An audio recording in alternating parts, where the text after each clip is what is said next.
नमस्कार, मेरा नाम है मीनाक्षी रजत और आप देख रहे हैं हमारा खास प्रोग्राम 3 बजे की 3 बड़ी खबरें। इस प्रोग्राम में हम बात करते हैं दिन की उन 3 बड़ी खबरों की जिनका आपकी जिंदगी से सीधा कनेक्शन होता है।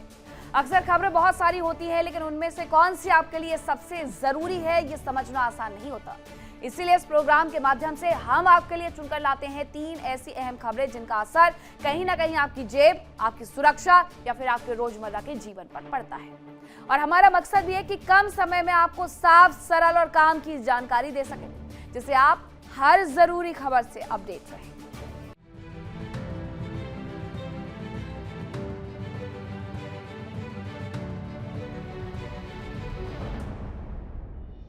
अब 3 बजे की 3 बड़ी खबरों में कौन कौन सी वो खबरें जो हम आपके लिए चुनकर के लेकर के आए हैं, चलिए आपको बता देते हैं। पहली खबर यह है कि आतंकी देश पाकिस्तान, जब से ईरान और अमेरिका के बीच में मध्यस्थता की भूमिका में पाकिस्तान आया है, तब से ये सवाल उठने लगे हैं कि आतंक की जमीन पर शांति की मेजबानी आखिरकार कैसे संभव है। पाकिस्तान की दोहरी चाल पर दुनिया सवाल उठा रही है।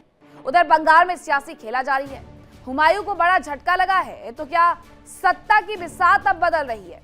और अब लव जिहाद के बाद नया विवाद कॉर्पोरेट जिहाद का है कि क्या करियर के नाम पर धर्म से खिलवाड़ किया जा रहा है। 3 बजे की 3 इन्हीं बड़ी खबरों पर हम विस्तार पूर्वक करेंगे चर्चा।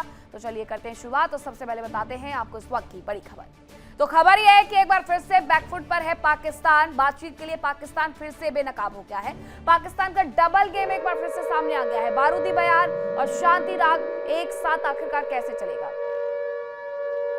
एक ऐसा देश जिस पर बार बार आतंकवाद को पनाह देने के आरोप लगते रहे हों, क्या वही देश शांति का मेजबान बन सकता है? क्या दुनिया उस पर भरोसा कर सकती है जो खुद अपनी जमीन पर आतंक के साए से घिरा हुआ है? आज सबसे बड़ा सवाल यही है कि क्या पाकिस्तान शांति के सच में हिमायती है या फिर यह सिर्फ और सिर्फ एक कूटनीतिक दिखावा है। एक तरफ पाकिस्तान खुद को बातचीत और मध्यस्थता का पैरोकार बता रहा है, लेकिन दूसरी तरफ उसी पर आतंकियों को पनाह देने के गंभीर आरोप लगातार लगते रहे हैं। और इसी बीच इजरायल ने पहली बार खुलकर पाकिस्तान पर निशाना साधते हुए उसे आतंकी देश करार दे दिया है। ईरान और इजरायल के बीच में चल रहे तनाव के बीच पाकिस्तान खुद को एक मध्यस्थ की भूमिका में पेश करने की कोशिश कर रहा था, लेकिन इसी बीच एक ऐसा बयान सामने आया जिसने पूरे समीकरण को बदल करके रख दिया है। दरअसल पाकिस्तान के रक्षा मंत्री ख्वाजा आसिफ ने हाल ही में इजरायल को कैंसर ग्रस्त कह दिया है। पाकिस्तान के इस बयान पर इजरायल भड़क उठा है। इस घटनाक्रम के बाद पाकिस्तान की भूमिका पर सवाल खड़े होने लगे हैं। एक तरफ वो शांति वार्ता की बात करता है, दूसरी तरफ उसके शीर्ष नेता के बयान से माहौल और ज्यादा तनावपूर्ण हो जाता है। इजरायल ने भी पाकिस्तान को जमकर के लताड़ लगा दी है। उन्होंने कहा है कि पाकिस्तान एक आतंकी देश है, ज्यादा चौधरी ना बने, बर्दाश्त नहीं किया जा सकता इस तरीके का बयान। ये इजरायल की तरफ से साफ तौर पर कहा गया है कि पाकिस्तान पर वो भरोसा नहीं कर सकते हैं। ये रक्षा मंत्री हैं और ये बार बार ऐसे विवादास्पद बयान देकर के फंस जाते हैं। एक तरफ शांति के पैरोकार बन रहे हैं, दूसरी तरफ इजरायल को ये कैंसर ग्रस्त करार दे रहे हैं। हिजबुल्लाह पर हमले बंद होने चाहिए, उसे लेकर के इनके कान पर यूं नहीं रेंग रहा है, लेकिन बयानबाजी से भी पीछे कहां हटते हैं। एक बार फिर से इस तरीके का बयान ख्वाजा आसिफ की तरफ से दिया गया है, जिसके बाद इजरायल की तरफ से साफ कर दिया गया है कि पाकिस्तान ज्यादा चौधरी बनने की कोशिश ना करे, आतंकवाद का गढ़ है और हमें पाकिस्तान पर कोई भरोसा नहीं है। हिजबुल्लाह को लेकर के इजरायल की तरफ से साफ कह दिया गया कि हम हिजबुल्लाह पर, लेबनान पर कोई हमले नहीं रोकने वाले हैं। अब अमेरिका और इजरायल, सबसे बड़ा सवाल ये कि क्या इस शांति वार्ता से कुछ हासिल कर पाएगा या पाकिस्तान सिर्फ उसे वाहवाही लूटने के लिए अमेरिका के द्वारा दिए गए पैसों पर जो दरिया खरीद करके लाया है उसे बिछाने और समेटने में ही रह जाएगा।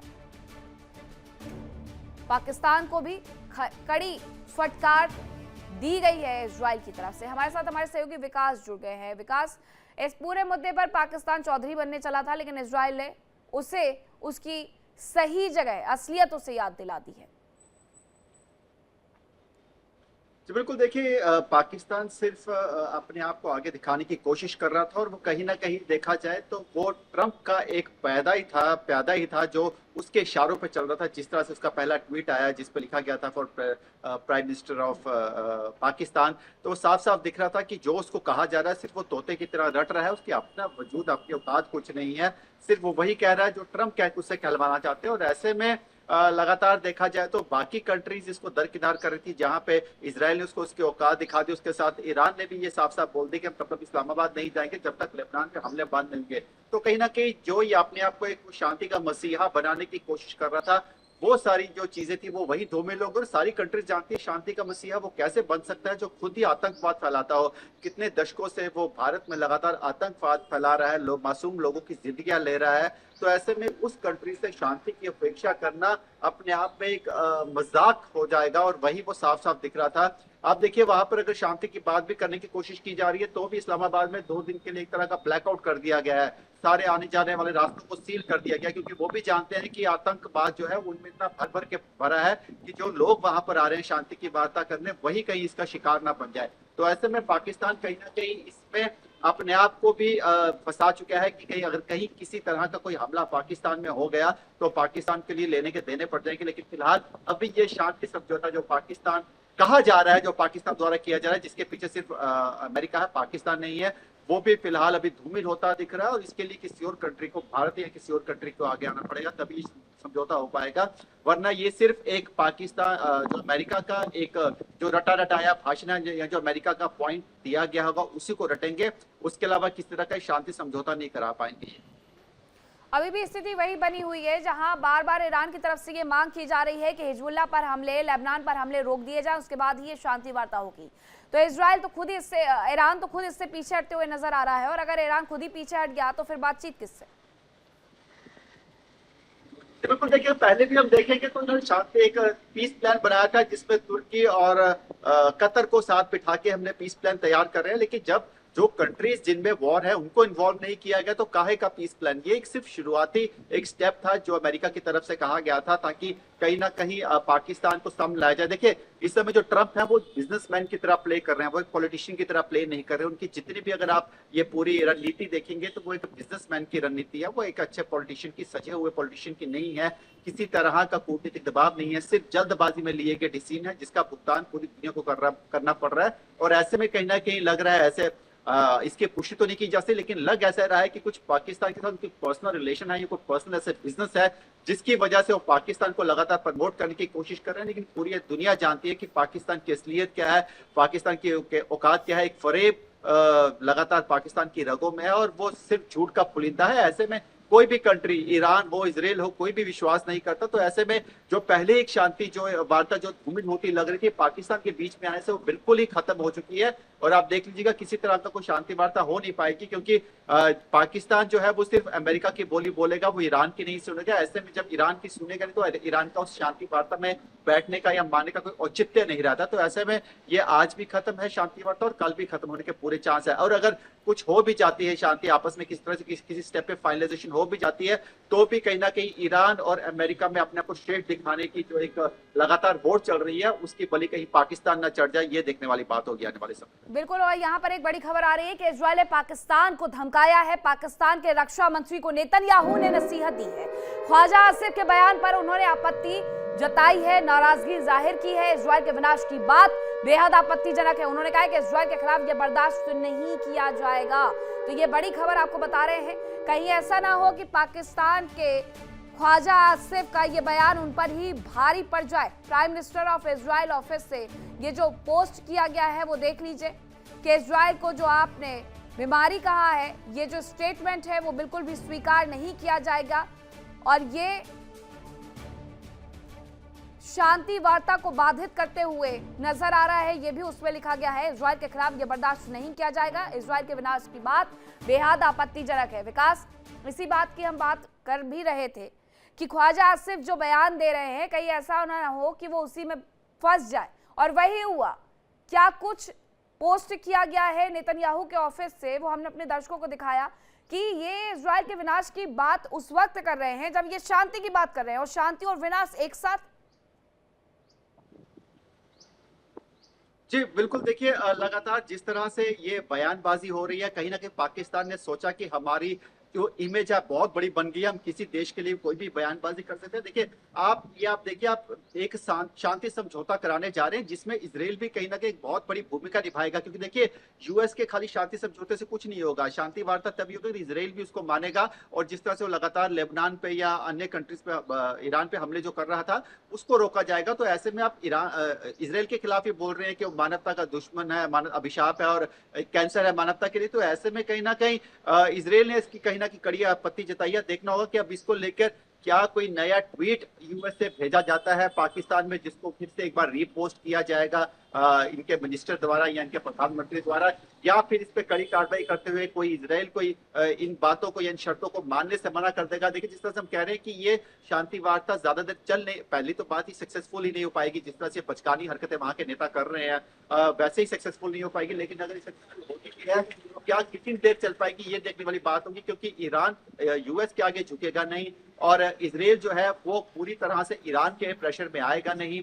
तो ऐसे में कहीं ना कहीं ये जो त्रिकोण बना है, इस त्रिकोण को बराबर करना बहुत मुश्किल है। उसको बराबर करने के लिए जो कोशिश पाकिस्तान कर रहा है, वो कहीं इस त्रिकोण बिल्कुल के विकास, आप हमारे हार साथ से बने रहिए। अब बताते हैं कि पाकिस्तान की मध्यस्थ भूमिका पर क्यों बड़ा सवाल खड़ा हो गया है। एक तरफ पाकिस्तान खुद को शांति का दूत बता रहा है, वहीं दूसरी तरफ उसके ही रक्षा मंत्री के बयान ने कूटनीतिक आग और ज्यादा भड़का दी है। दरअसल ख्वाजा आसिफ ने इजरायल को कैंसर और मानवता के लिए श्राप बता दिया, जिसके बाद इजरायल ने तीखी प्रतिक्रिया देते हुए पाकिस्तान को कड़ी लताड़ लगाई है। इजरायल की तरफ से क्या कुछ कहा गया वो आपको बताते हैं। इजरायल ने पाकिस्तान को लताड़ लगाते हुए कैंसर वाले बयान से भड़का हुआ नजर आ रहा है। नेतन्याहू का पाक को करारा जवाब देखने को मिला है। इजरायल ने पाक को जो कड़ी फटकार लगाई है, कहा है कि पाकिस्तान का इस तरीके का बयान बर्दाश्त नहीं किया जाएगा। मध्यस्थ की भूमिका पर भी इस दौरान सवाल उठाए गए हैं और इजरायल ने पाकिस्तान को आतंकी कहा है। ये सबसे बड़ी बात है। उनकी तरफ से, पूरे उनके ऑफिस की तरफ से ये पोस्ट किया गया है। विकास हमारे साथ इस खबर पर जुड़े हुए, तो बहुत धन्यवाद विकास आपका। खबरों में आगे बढ़ेंगे, बात करेंगे बंगाल की। बंगाल चुनाव से पहले हुमायूं कबीर को बड़ा झटका लगा है। बंगाल चुनाव से पहले ओवैसी ने हुमायूं कबीर के साथ अपना गठबंधन तोड़ दिया है। एआईएमआईएम बंगाल में अकेले लड़ेगी चुनाव, ये बड़ी जानकारी है।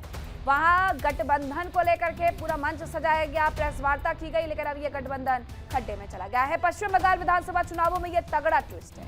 एआईएमआईएम ने हुमायूं कबीर की अगुवाई वाली पार्टी से गठबंधन तोड़ दिया है।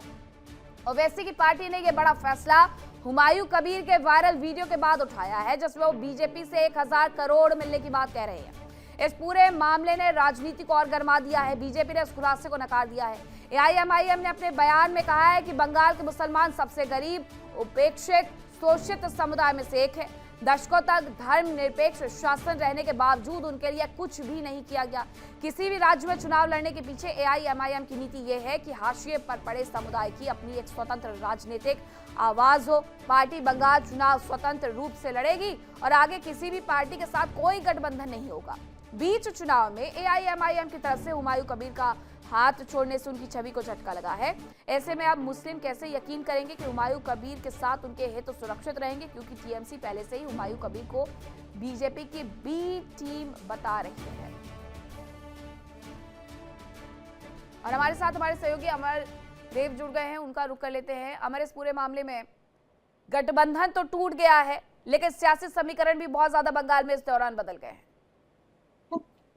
देखिए, ये जो वीडियो जो वायरल हुआ है, ये टीएमसी ने 9 अप्रैल को ये वीडियो वायरल किया था, जिस वीडियो में हुमायूं कबीर किसी से यह कहते नजर आ रहे हैं कि 1000 करोड़ रुपए मिल रहे हैं और मुसलमान जो है वो भोले भाले होते हैं और बेवकूफ बनाया जा सकता है। और साथ में जो है उन्होंने ये भी कहा है कि मस्जिद बने या ना बने उससे कुछ आता जाता नहीं है। तो ये सवाल है जो उस वीडियो में जो है हुमायूं कबीर किसी से कहते हुए नजर आ रहे हैं। इस वीडियो को वायरल होते ही जो है पूरा जो पश्चिम बंगाल में सियासत है वो गर्म हो चुका है। और ये जो वीडियो है, ये वीडियो ओवैसी साहब के पास पहुंचा, जिसके बाद में ओवैसी साहब ने जो है हुमायूं कबीर के साथ जो है गठबंधन तोड़ लिया है।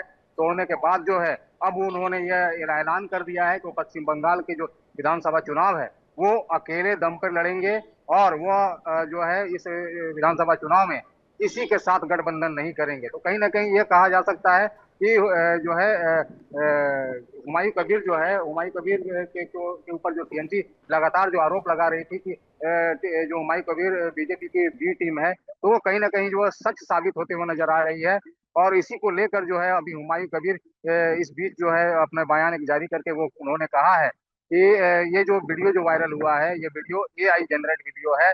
इससे कोई लेना देना उनसे नहीं है। फिलहाल इस मामले में जो बीजेपी का भी बयान सामने आया है, बीजेपी ने भी ऐसे ये साफ कहा है कि हुमायूं कबीर के साथ उनकी कोई जो है रिश्ता नहीं है, ना उनसे कोई बातचीत है और कोई किसी भी तरह की कोई लेन देन की किसी भी तरह की बातचीत उनसे नहीं हुई है। बिल्कुल हमारा, आप जिस वीडियो के बारे में बात कर रहे हैं वो हम अपनी टेलीविजन स्क्रीन पर दिखा भी रहे हैं। ये वही वीडियो है जो कि वायरल हुआ था, जिसमें 1000 करोड़ की डील की बात कही गई थी।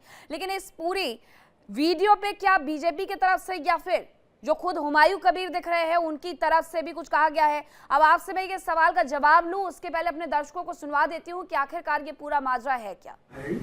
इतना दिन से मेरा खिलाफ जो जितना बार मैं चुनाव लड़ा तो आपका पार्टी का कोई उम्मीदवार था, तो उम्मीदवार को पास ज्यादा पैसा भी आ रहा है, लेकिन वो पैसा ग्रास रूट में वो यूज नहीं पहुंचा नहीं। लेकिन मेरा इतना ग्रास रूट में आदमी है, उनका घर घर कोई पैसा पहुंचेगी ना तो ये कोई बेअदबी नहीं करेगी। ये मेरा अगर पैसा माइनॉरिटी जनरल है।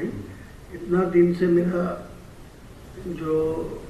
मेरा खिलाफ जो जितना बार मैं चुनाव लड़ा तो आपका पार्टी का कोई उम्मीदवार था, तो उम्मीदवार को पास ज्यादा पैसा भी आ रहा है, लेकिन वो पैसा ग्रास रूट में वो यूज नहीं पहुंचा नहीं। लेकिन मेरा इतना ग्रास रूट में आदमी है, उनका घर घर कोई पैसा।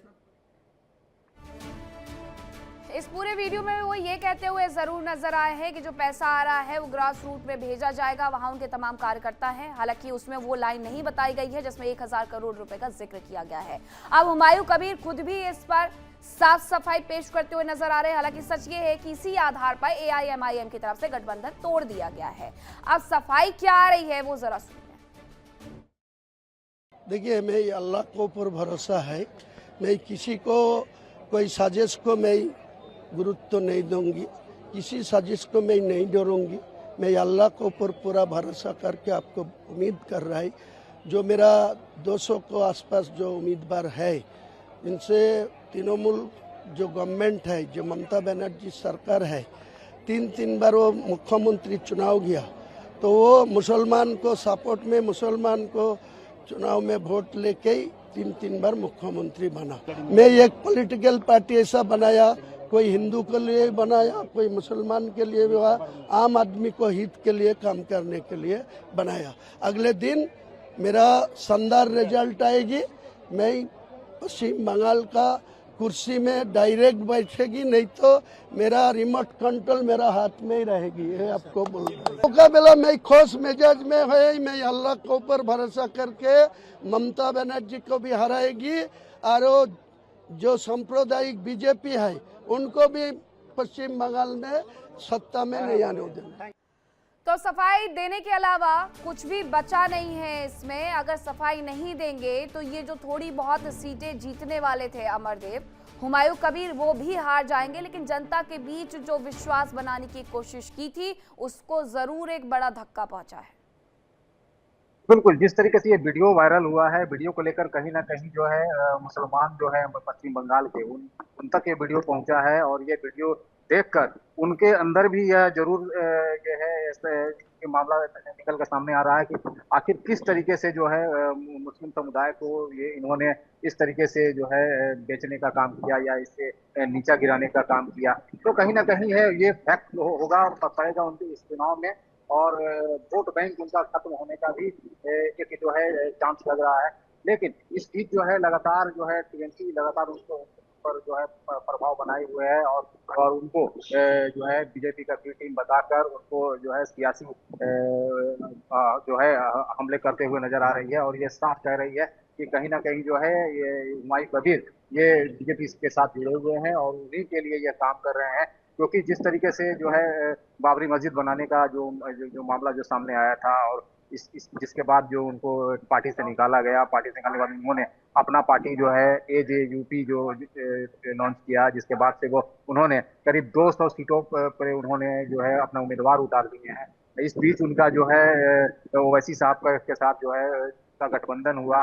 तो इस बीच जो है देखा जा रहा था कि पश्चिम बंगाल में ये दोनों पार्टियां बहुत मजबूती के साथ जो है वो उतर के चुनाव लड़ रही थी। लेकिन अचानक से जब ओवैसी साहब इस वीडियो को के वायरल होते ही उन्होंने अपना जो है किनारा कर लिया, उसके बाद से है कहीं ना कहीं ये देखा जा रहा है कि हुमायूं कबीर जो है अब पश्चिम बंगाल के इस 2026 के चुनाव में कहीं ना कहीं बिखरे हुए नजर आ रहे हैं। बिल्कुल, इसकी वजह से कहीं ना कहीं उनकी साख को धक्का जरूर लगा है। जिन मुसलमानों ने उन पर भरोसा जताया था वो पूरी तरीके से तहस नहस हो गया है। बहुत धन्यवाद हमारे आपका तमाम जानकारी के लिए। अब खबरों में बात करेंगे महाराष्ट्र की।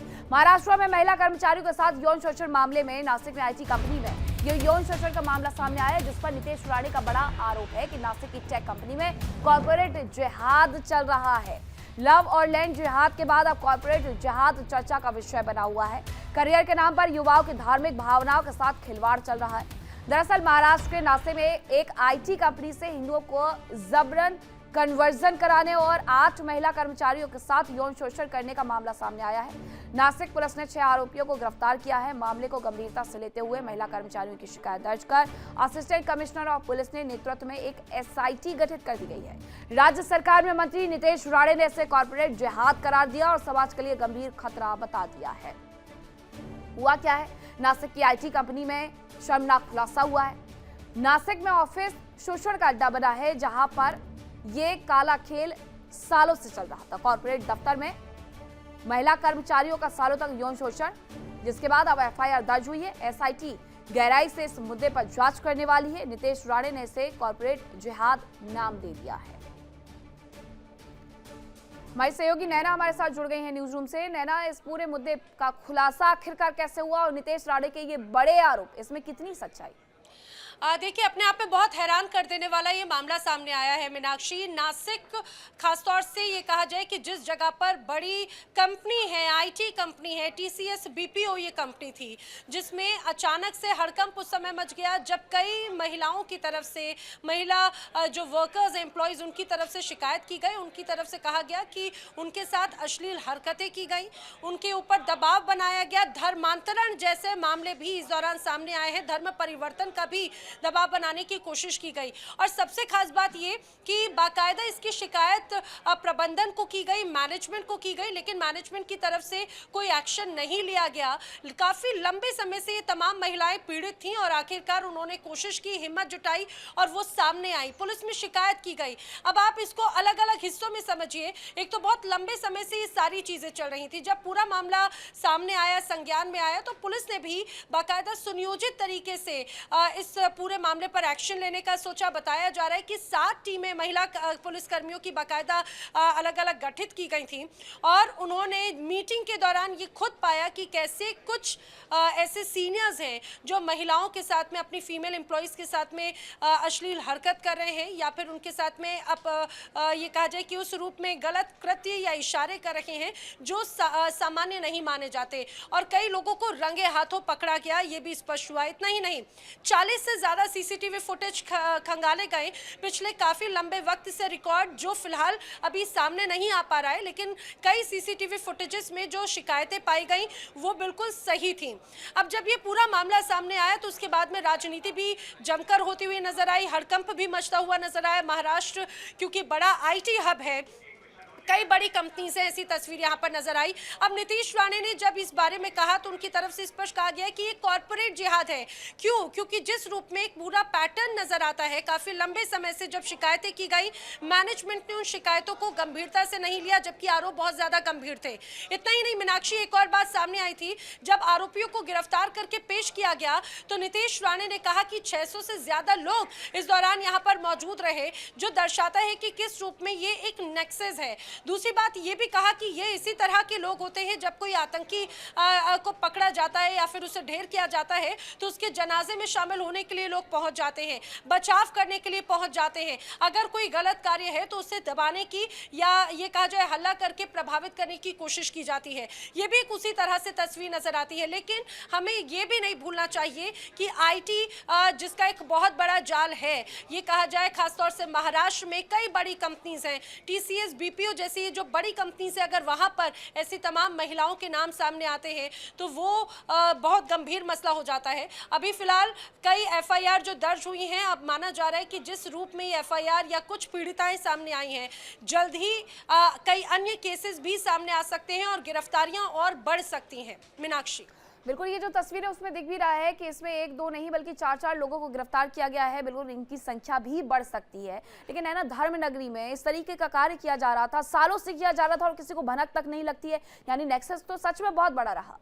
और मैं एक और अपडेट बता दूं मीनाक्षी, 7 लोगों की गिरफ्तारियां अभी तक हो चुकी हैं और ये गिरफ्तारियां और बढ़ सकती हैं, क्योंकि अब रही बात खासतौर से नेक्सस की, इसमें कोई शक नहीं कि काफ़ी लंबे वक्त से अगर यहाँ पर कंपनी स्थापित है, आखिर लंबे वक्त से महिलाओं की शिकायतें आती रहीं, लंबे वक्त से शिकायतें करने के बावजूद मैनेजमेंट की तरफ से अगर कोई एक्शन नहीं लिया गया तो ये इस पर स्पष्ट हो जाता है कि कहीं ना कहीं मैनेजमेंट की शह पर, उनकी नाक के नीचे या मैनेजमेंट के किसी बंदे के हस्तक्षेप के साथ ही ये पूरा नेक्सस फल फूल रहा था। और सबसे महत्वपूर्ण बात ये कि सिर्फ मैनेजमेंट ही नहीं, क्या ये बाहर के लोग भी इस दौरान शामिल हैं, ये कोई अंतरराज्यीय गिरोह है जिनके माध्यम से ये संपर्क में रहे और किस तरह के टारगेट्स इनके रहे हैं, क्योंकि लगातार उन्हीं महिलाओं को चिन्हित किया जाता था, चाहे प्रेम प्रसंग के जरिए या ये कहा जाए कि जिस रूप में दबाव बनाया जा रहा था उनके साथ में अश्लील हरकतों का, छेड़खानी का, तो एक पैटर्न नजर आ रहा है। तो क्या ये किसी पैटर्न, किसी नेक्सस का ही नतीजा है? फिलहाल जांच होने के बाद में बहुत सी परतें खुलती हुई नजर आएंगी। मीनाक्षी, बहुत धन्यवाद नैना आपका तमाम जानकारी के लिए। फिलहाल वक्त एक छोटे से ब्रेक का है, कहीं मत जाइएगा। इंडिया डेली अब आपको स्मार्ट टीवी पर भी मौजूद है। देखिए इंडिया डेली 24/7 अब आपकी स्मार्ट टीवी पर। इंडिया डेली मौजूद है सभी डिजिटल प्लेटफॉर्म पर लाइव और लगातार। इंडिया डेली 24/7 हर दिन राष्ट्र को समर्पित।